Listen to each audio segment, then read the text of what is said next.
The call sounds ordinary. A parent asks a question. The answer comes back calm, rehearsed, priced.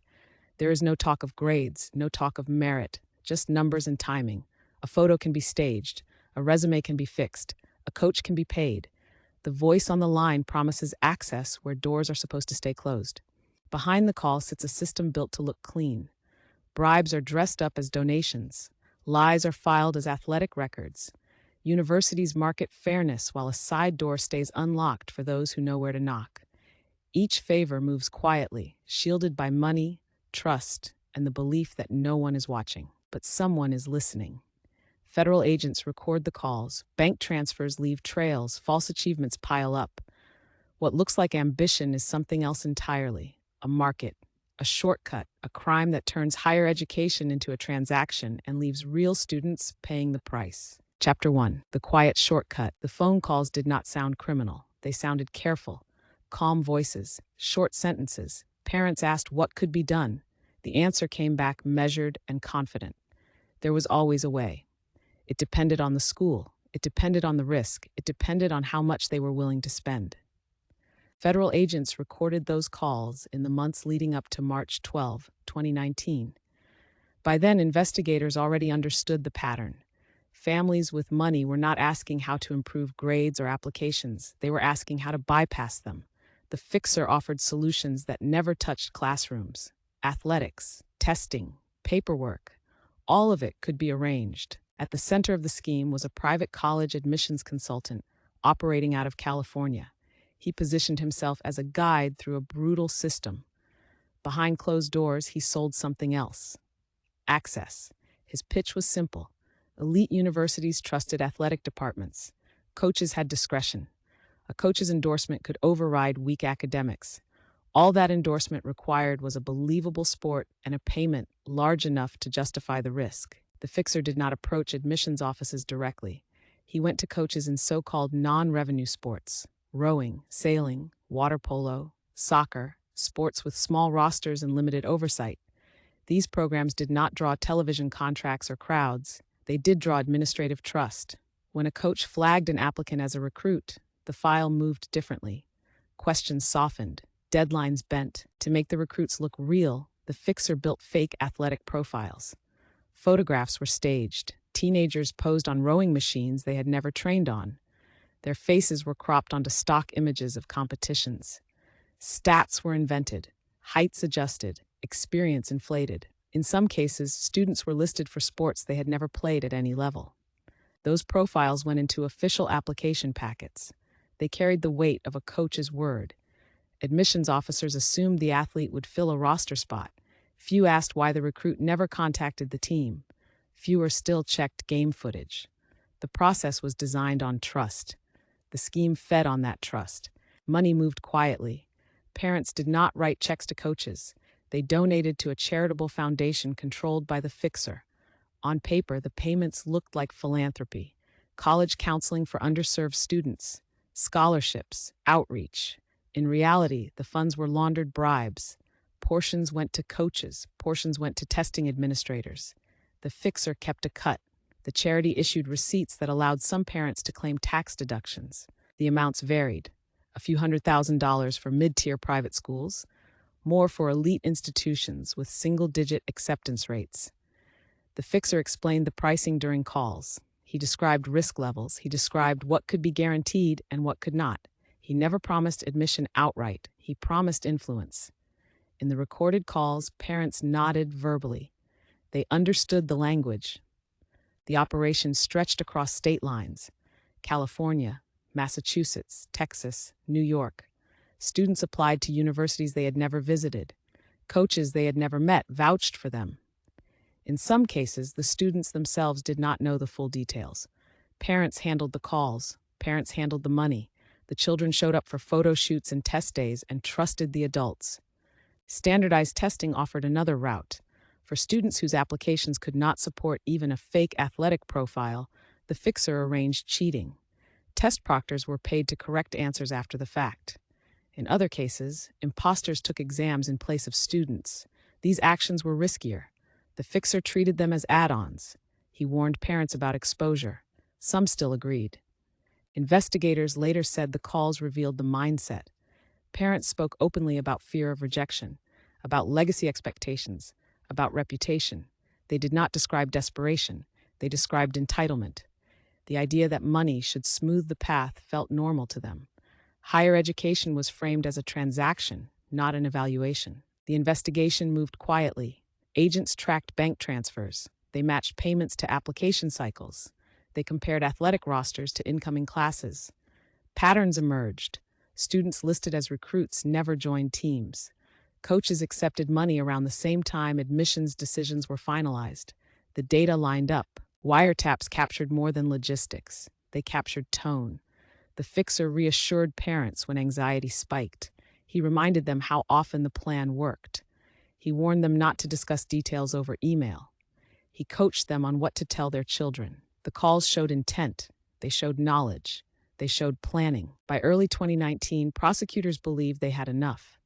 The scope was national. The conduct crossed multiple federal statutes: fraud, bribery, conspiracy. The evidence included recorded calls, emails, falsified records, and financial trails. The case did not hinge on one school or one coach. It described a system. On the morning of March 12, 2019, federal agents executed coordinated arrests. Doors were knocked on in wealthy neighborhoods. Some parents were taken into custody before their children left for school. Others surrendered later that day. News alerts broke while campuses were in session. The story moved fast once it broke. Names surfaced. Charges followed. The first chapter of the case was not about verdicts. It was about access. A quiet shortcut built into a trusted process. A belief that the rules were flexible if the price was right. Investigators said the damage went beyond individual admissions decisions. It struck at confidence in fairness itself. As the charging documents were unsealed, one question hung over the case. If this many people were willing to pay, and this many professionals were willing to accept the money, how much of the system had been compromised before anyone started listening? Chapter 2. The mechanism. Once the arrests made the headlines, investigators shifted from exposure to explanation. The public saw celebrity names and elite schools. Prosecutors focused on structure. This was not a loose collection of favors. It was a system with defined roles, predictable flows, and safeguards built to avoid detection. At the center sat the admissions fixer. He did not invent the pressure. He monetized it. Parents came to him because he spoke the language of fear and reassurance. He framed the process as guidance. He framed the payments as strategy. But behind that language was a pipeline designed to convert cash into admissions leverage. The first link in the chain was identification. Parents reached out directly or were referred through private counselors and social networks. Initial conversations stayed vague. The fixer asked about target schools.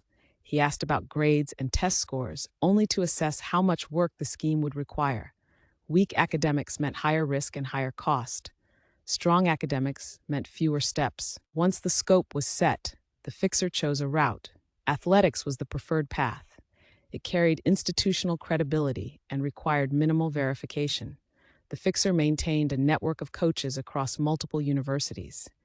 These were not head coaches of high-profile programs. They were assistants or heads of niche sports. Their leverage was quiet but effective. The coach's role was simple: flag the applicant as a recruit, add the name to an internal list. In some cases, submit a short endorsement memo. That endorsement triggered a different review track inside admissions. Files marked as athletic recruits moved faster. They were reviewed with the assumption that roster needs justified flexibility. The fixer handled the paperwork. Fake athletic profiles were assembled to match the sport. For rowing, height and reach were emphasized. For soccer, endurance and club experience. For sailing, access to coastal training. The details varied, but the goal was the same: plausibility. Enough surface credibility to avoid questions. Photographs were critical. Parents were instructed to send casual images. The fixer's team altered them. Backgrounds were replaced. Faces were cropped and overlaid onto images pulled from competitions. In some cases, students posed on equipment for the sole purpose of documentation. These images entered official university files. Payments followed a strict script. Parents donated to the fixer's foundation. The language of charity provided cover. The fixer advised parents not to discuss the payments with schools or accountants beyond what was necessary. Some parents were told the donations could be deducted. Others were warned not to push their luck. From the foundation, money was dispersed in increments. Coaches received payments disguised as consulting fees or program support. Test administrators were paid in cash or through intermediaries. The fixer kept detailed internal records. Spreadsheets tracked clients, schools, amounts, and timelines. Those records later became evidence. Standardized test cheating ran parallel to the athletic pipeline. This route was used when admissions offices demanded minimum scores or when parents wanted extra insurance. The fixer coordinated with test site supervisors willing to look away or intervene. In some cases, students were placed in private rooms under the pretense of accommodations. Once the test ended, answers were altered. Proctors erased wrong responses and filled in correct ones. The fixer warned parents that this method carried greater exposure.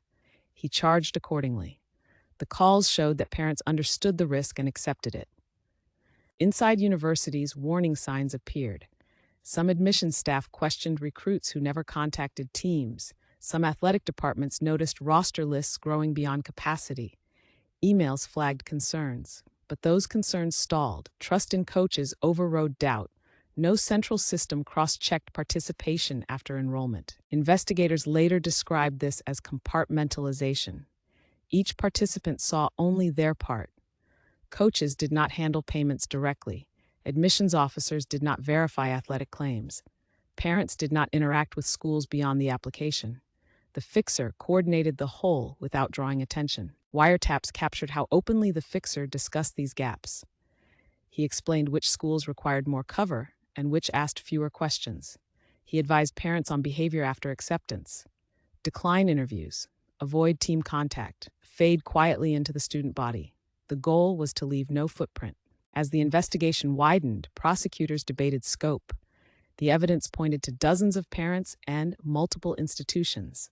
The question was whether to frame the case as individual fraud or as a systemic breach. They chose both. Charging documents detailed personal actions while describing a broader marketplace. The indictment language focused on conspiracy. Each act supported the others. The fixer coordinated, parents funded, coaches enabled, test administrators altered results. No single action stood alone. Together, they undermined admissions processes designed to evaluate merit and need. The public narrative often centered on wealth and privilege. Investigators emphasized intent. Recorded calls removed ambiguity. Parents discussed their children's limitations. They acknowledged deception. They asked how to avoid detection. This was not misunderstanding. It was planning. As evidence accumulated, prosecutors prepared for resistance. Some parents would argue they were misled. Some would claim ignorance of specific acts. The recordings contradicted those defenses. They showed awareness of fake profiles. They showed agreement to payments tied to outcomes. By the time indictments were authorized, the case had shifted from surprise to inevitability. The structure was clear. The mechanisms were mapped. What remained uncertain was impact. How many students were displaced? How many decisions were altered? Those questions would not be fully answered in court. What investigators knew was simpler. The system worked because it exploited trust. It sold certainty in a process defined by uncertainty. And for years it operated in plain sight, protected by money, silence, and the assumption that elite institutions were immune to this kind of fraud. Chapter 3 is the courtroom was quieter than the headlines. Parents sat beside attorneys. Some avoided the cameras, others stared straight ahead. The charging documents had already done the damage. Names were public. Methods were exposed. What remained was accountability. As cases moved forward, prosecutors laid out the evidence in plain terms: recorded calls, financial records, fabricated athletic profiles. Each defendant faced the same core allegation. They knowingly paid bribes and participated in fraud to secure university admission. In several cases, parents entered guilty pleas. In open court, they acknowledged what they had done. They admitted intent. Judges did not treat the cases as victimless. During hearings, they spoke about fairness and trust. College admissions, they said, rely on integrity. When that integrity is compromised, the harm spreads. Every false recruit displaced someone else. Every altered test score pushed another applicant down the list. The victims were unnamed but real. Universities responded quickly in public statements. They expressed shock. They promised cooperation. Some terminated or suspended coaches. Others launched internal reviews. Admissions offices revised procedures. Athletic departments tightened oversight. These actions were presented as reform. Critics questioned how much had changed. Internal investigations revealed gaps that had existed for years. Non-revenue sports often operated with minimal scrutiny.